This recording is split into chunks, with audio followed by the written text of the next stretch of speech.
एका ग्राहकाची ही गोष्ट आहे. तो जेव्हा जेव्हा रेड लाईट एरियामध्ये जायचा तेव्हा त्याचा एक ठरलेला आवडता कोटा असायचा आणि तिथेच त्याची एक आवडती मुलगी होती. तो तिथे पोहोचताच नेहमी एकाच मुलीची मागणी करायचा. तिचं नाव होतं पायल. तो आला की पायल त्याच्यासाठी हजर व्हायची. पण 22 ऑगस्ट 2019ची ही गोष्ट आहे. नेहमीप्रमाणे तो त्या कोठ्यावर पोचतो आणि पायलची चौकशी करतो. पण तिथे तिला कोणीच पाहिलेलं नसतं. तो वारंवार विचारतो, पायल कुठे आहे? मला तिला भेटायचं आहे. तो आजूबाजूच्या इतरही कोठ्यांमध्ये जाऊन शोधण्याचा प्रयत्न करतो. पण तितक्यात तिथली मालकीण त्याला जोरात रागावते, बडबडते आणि तिथून हाकलून देते. 1-2 दिवस निघून जातात. तो तरुण पुन्हा तिथे येतो आणि पुन्हा पायलचा शोध घेऊ लागतो. 2-3 दिवस उलटूनही पायलचा काहीच पत्ता लागत नाही. असंच करत तो सलग 1 आठवडा त्या भागात चकरा मारतो. पण पायलविषयी कोणाकडेच काही माहिती नव्हती. दरम्यान कोठ्याची मालकीण त्याला म्हणते, अरे तू एकटाच नाही आहेस. तुझ्यासारखे तिचे अनेक आशिक इथे येतात. कदाचित ती कोणासोबत तरी निघून गेली असेल. आता ती इथे राहत नाही. मालकिणीचे हे बोलणे ऐकून तो तरुण खूप निराश होतो, हताश होतो. पण त्याची हिंमत तुटली नव्हती. तो पुन्हा तिथे जातो आणि यावेळी तो थेट पायलच्या सर्वात जवळच्या मैत्रिणीकडे पोहोचतो. तो तिला विनवणी करतो, मला फक्त एकदा पायलशी बोलायचे आहे. प्लीज मला सांगा ती कुठे मिळेल. तेव्हा ती मैत्रीण हळूच सांगते, ज्या दिवशी ती इथून गायब झाली त्या रात्री मी तिला एका मुलासोबत जाताना पाहिलं होतं. तो मुलगा रामनगर भागात राहतो. तू तिथे जाऊन शोध घे. हे ऐकताच तो तरुण सरळ रामनगर गाठतो आणि ज्या मुलाबद्दल सांगण्यात आलं होतं त्याला शोधून काढतो. तो त्या मुलाशी बोलण्याचा प्रयत्न करतो. पण त्या मुलाला, ज्याचं नाव राहुल असतं, काहीच सुगावा लागत नाही की हा माणूस इथे का आलाय आणि काय विचारतोय. त्यानंतर तो तरुण तिथून असा निघून जातो की पुन्हा कधीच त्या कोठ्यावर परतत नाही. त्या दिवसापासून त्याने तिथे जाणं पूर्णपणे बंद केलं.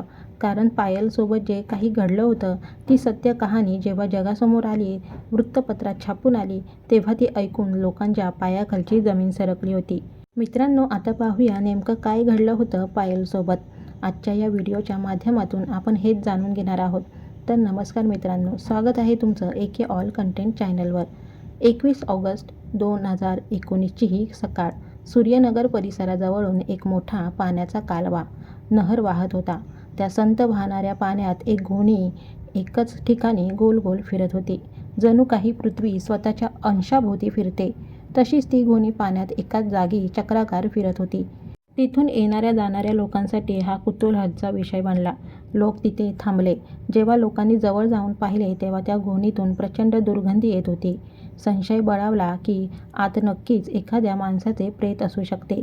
त्वरित पोलीस नियंत्रण कक्षाला याची माहिती देण्यात आली. माहिती मिळताच पोलीस घटनास्थळी दाखल झाले. पोलिसांनी जेव्हा ते दृश्य पाहिले तेव्हा तेही थक्क झाले. पोलिसांनी ती गोणी पाण्यातून बाहेर काढली. जेव्हा गोणीची दोरी सोडवून ती उघडली तेव्हा आत एका महिलेचा मृतदेह होता.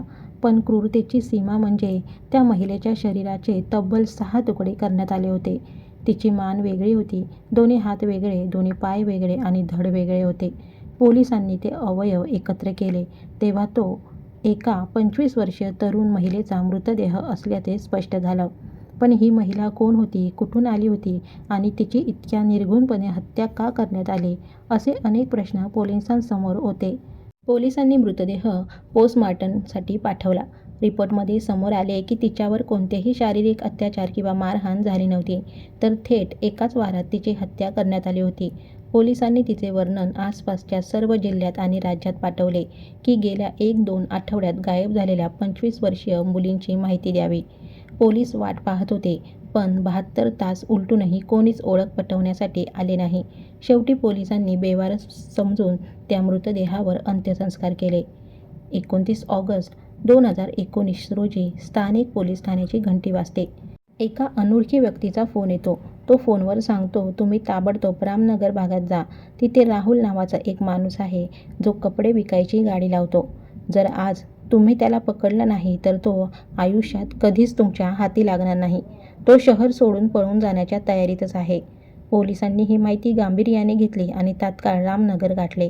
तिथे पोहोचल्यावर दिसले की राहुल उर्फ विक्की याने खरोखरच घरचे सगळे सामान पॅक केले होते आणि तो पळून जाण्याच्या तयारीतच होता. पोलिसांनी दरवाजा ठोठावला. राहुल बाहेर आला. पोलिसांनी त्याला ताब्यात घेतले आणि पोलीस ठाण्यात आणून जेव्हा कडक शब्दात चौकशी सुरू केली तेव्हा तो पोलिसांच्या प्रश्नांसमोर जास्त वेळ टिकू शकला नाही आणि त्याने आपला गुन्हा कबूल केला. राहुलने सांगितले की 2008मध्ये माझं लग्न झालं होतं आणि मला 3 मुलंही आहेत. पण 2015मध्ये मी जेव्हा पहिल्यांदा रेड लाईट एरियामध्ये गेलो तेव्हा माझी भेट पायलशी झाली.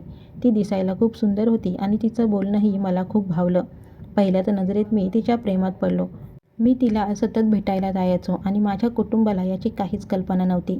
तो पुढे म्हणाला, पण जेव्हा मी तिथे जायचो तेव्हा माझ्यासमोर इतर ग्राहक यायचे आणि पायलचा हात धरून तिला खोलीत घेऊन जायचे.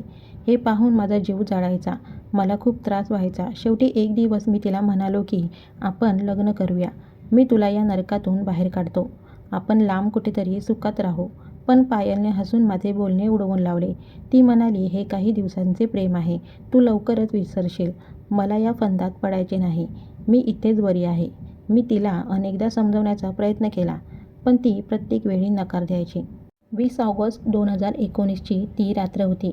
राहुल आपली स्कूटर घेऊन तिथे पोहोचला. त्याने पायलला सांगितलं, चल आज आपण कुठेतरी लांब फिरायला जाऊया. पायल तयार झाली. ती मालकिणीला सांगून आली की माझा एक जुना ओळखीचा माणूस आहे, त्यांच्यासोबत जाते. कोठ्यावरून उतरताना तिच्या एका मैत्रिणीने राहुलला ओळखले होते. राहुल तिला स्कूटरवर बसून सरळ सूर्यनगरच्या त्या निर्जन कालव्यापाशी घेऊन गेला. तिथे रात्रीच्या अंधारात सामसूम होती. तिथे गेल्यावर त्यांच्यात पुन्हा वाद झाला. राहुलने संधी साधून स्कूटरच्या डिकीतून एक मोठा सुरा काढला आणि अचानक पायलवर हल्ला केला. त्याने एकाच वारात तिची मान धडापासून वेगळी केली. एवढा राग अनावर होता की त्याने तिच्या हातापायाचे 6 तुकडे केले. ते सगळे तुकडे एका गोणीत भरले आणि विचार केला की ही गोणी कालव्यात फेकून दिली की वाहून जाईल. कोणालाच संशय येणार नाही, कारण तिच्या घरचे कोणी नव्हते आणि कोठ्यावरचे लोक पोलिसात जाणार नव्हते. त्याने ती गोणी पाण्यात फेकली. पण निसर्गाचा नियम बघा, ती गोणी पाण्यात बुडाली खरी, पण काही तासातच ती तरंगत वर आली आणि एकाच जागी गोल गोल फिरत राहिली, ज्यामुळे हा सगळा प्रकार उघडकीस आला. पोलिसांनी राहुलला अटक केली आणि या थरारक हत्याकांडाचा पर्दाफाश केला. जर पायलचा तो दुसरा ग्राहक जो तिचा शोध घेत होता त्याने जर कोठ्यावर जाऊन चौकशी केली नसती आणि त्या मैत्रिणीने राहुलचे नाव सांगितले नसते तर कदाचित हा गुन्हा कधीच उघडकीस आला नसता. राहुलच्या या कृत्यामुळे त्याचे कुटुंब, त्याची निष्पाप मुले आज समाजात तोंड दाखवण्याजोगी राहिली नाहीत. तो स्वतः आता तुरुंगाच्या गजाआड आपली उरलेली जिंदगी सडत घालवतोय. तर मित्रांनो, हा व्हिडिओ बनवण्याचा उद्देश कोणाच्या भावना दुखावणे हा नसून समाजात जागरूकता निर्माण करणे हा आहे. माणूस जेव्हा पाप करतो तेव्हा त्याचे फळ त्याला याच जन्मात आणि याच जगात भोगावे लागते. कर्म कोणाला सोडत नाही. तुम्हाला ही कथा कशी वाटली कमेंट करून नक्की सांगा. व्हिडिओ आवडला असल्यास लाईक करा, शेअर करा आणि आपल्या एके ऑल कंटेंट चॅनलला सबस्क्राईब करायला विसरू नका. धन्यवाद.